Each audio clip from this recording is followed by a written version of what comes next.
What is the very best way to grow a following on YouTube, eventually get monetized, get your 1,000 subscribers, 4,000 hours of watch time, and eventually make it a full-time income? Hey, I'm just an average guy trying to make $100,000 online only using things like Amazon and YouTube, and I'm posting about it every day until I do. And I think for me, that's part of the key, the whole everyday factor. There's been a lot of comments, and I appreciate them. I take the advice to heart. Tell me how to do what I'm doing, whether it's post 20-minute videos or format my videos a certain way with 3 points, and each of those points have 3 points, and keeping the video going a certain way, or use B-roll or whatever it is. And I appreciate all the advice, and it's good advice. Generally on YouTube, if you do certain things, it's gonna lead to better growth than if you don't do those things, right? But the thing is also, like, in terms of my own journey on YouTube, it has to be sustainable. And I don't have, 20 hours a week to devote to this YouTube channel. I wish I did. Maybe eventually we'll get there. But right now, my goal, you have to pick your goals. Right now, my goal is 1 video a day, chronicling my journey through making $100,000 in a year. And I think I'll get there. And everything else kind of goes on the back burner. Now, I do micro adjustments. Like I try different things at different times. So for a long, long time, I only did that 1 short video every day. And I still cut up this video into a short video and upload that to TikTok and use that as a YouTube short as well. But that's all I did. 1 tiny short every day, and I experimented a little bit on the format. I tried various things for the hook. I tried various, B-roll or text placements and various things. But that's all I did. Less than 60 seconds a day. And just this year, I expanded that to 3 minutes a day, or sometimes less than 2, but just under 2. But that was huge for me to expand from less than 60 seconds, which is very low commitment, very easy to make, not a whole lot of time to make that each day, to a 3-minute video. And sometimes that required editing. And as soon as you throw editing into the mix of like cutting stuff out and figuring out the right timing for things, that can multiply how long you're spending on a video by a ton. So I went from less than 60 seconds to 3-minute video, and I tried that for a little over 2 weeks, and now I'm expanding that to 8 minutes. Do you realize how much more time it goes from 3 minutes to 8 minutes?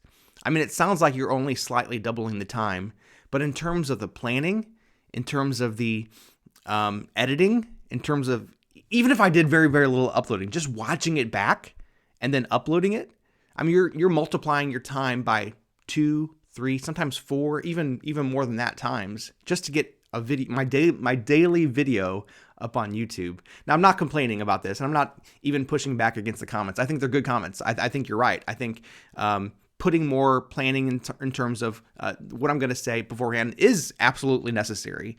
And making longer videos, if my goal is watch time, is a good goal, right? But we'll get there, right? We'll get there. You could only focus on so many things at a time. In your YouTube journey or business journey or whatever it is, you can't expect to start out perfectly. You have to start messy. You have to start where you're at and change things over time, absolutely. But don't get in the perfection trap.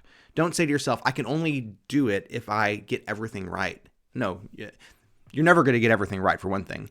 But for two, you have to be willing to say, maybe that's the goal. Maybe I want to do things that way, but it's better to start where I am and to focus on small things now, focus on the small wins, which really are big wins when you think about it, rather than saying, I can only start and do things this certain way because that's the way that I think it's going to blow up. For one thing, even if you did things that way, you're probably not going to blow up. We have to temper our expectations a little bit. There's a saying that says, Think Media always says, start messy, right? Kick fear in the face, start messy. I think they're good things. I do think that we can also get in the trap of listening to the YouTube gurus. I'm not a guru, for one thing. Like, I'm not an expert. I don't know all of this. I'm still learning as I go. So I really appreciate the feedback and everything in terms of helping me to make these things better. I greatly appreciate it.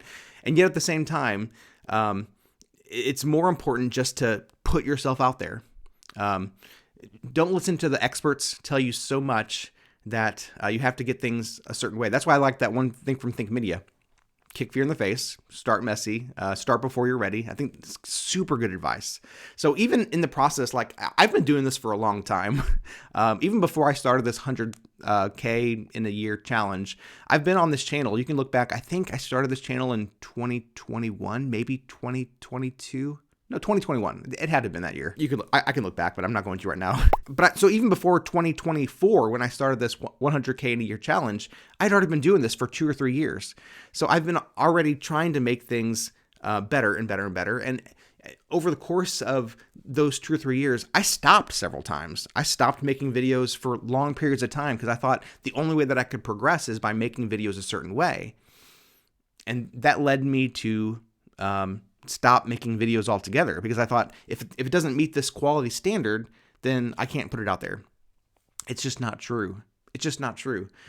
When you think about all the videos that are on YouTube, and some of them, yes, are highly produced. Some of them think through everything beforehand. Some of them only make videos a certain way, and yes, a lot of times they make they have great results. They see great things. They put great content out there. But for every one that you see that makes it, there are hundreds of people who put in just as much work and then they don't blow up. They don't. So the level of quality, the level of even, I hate to say it this way, but the level of thought that you put in beforehand for a video oftentimes takes far second place to just saying, I'm going to put myself out there. I'm going to express my thoughts. Sometimes it's the most raw videos, the people who don't even think before turning the camera on. Sometimes the raw, authentic, speaking off the cuff videos do the best. Why? Because people simply like to have connection, and it's the connection that you have. It's not even so much the ideas you put out there. I mean, that's important, super important for a YouTube video. To express value, to give value, express thoughts, and to connect with people that way. But it's the connection. It's the connection that matters even more than that. So think about how you can connect with your audience, and think about who it is. What is the audience that you want to connect with? Are they like you? Are they not like you? Are they? Do they have certain ambitions in life? Do they have certain goals that you can connect with?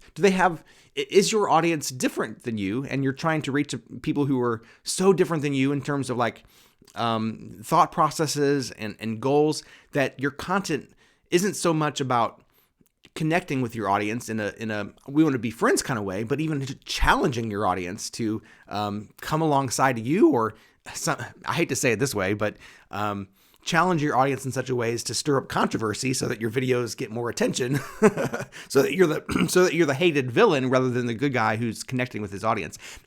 All I'm saying is who you're talking to, your audience, is more important even than the content than you present. And realizing that you're talking to people here. You're talking to people.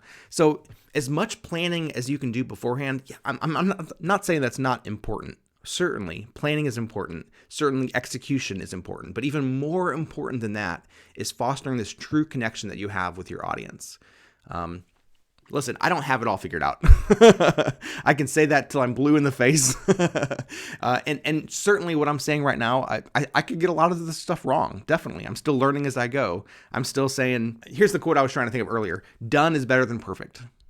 Done is better than perfect. Yes, I could spend all kinds of time before I hit record to plan out everything, script everything out, but done is better than perfect. And if I only have 20 minutes a day to record, edit, and upload, and that's about what I really want to spend, is about 20 to 30 minutes a day at this point, then it's better to spend, 8 minutes recording myself and not even cut anything out. If I can, that's ideally right now, not even cut anything out. Throw on a few text overlays that kind of, some people have asked and said that they've benefited from the numbers being on the screen. So, by the way, the numbers, I haven't even gotten to that just yet. Yesterday on Amazon and YouTube, I made $34.36. That's a total of over 175 days of $15,905.38. And that's an average per day of $90.89. Numbers aside, what's important on YouTube is simply showing up every day and connecting with your audience. Like I said, I don't have it perfect yet. I certainly have a long way to go. I can definitely change up a lot in what I'm doing, and I'm certainly going to try that going forward trying different things and making it better. But hey, you got to show up. And if I can do it, you can do it too. I'm just an average guy.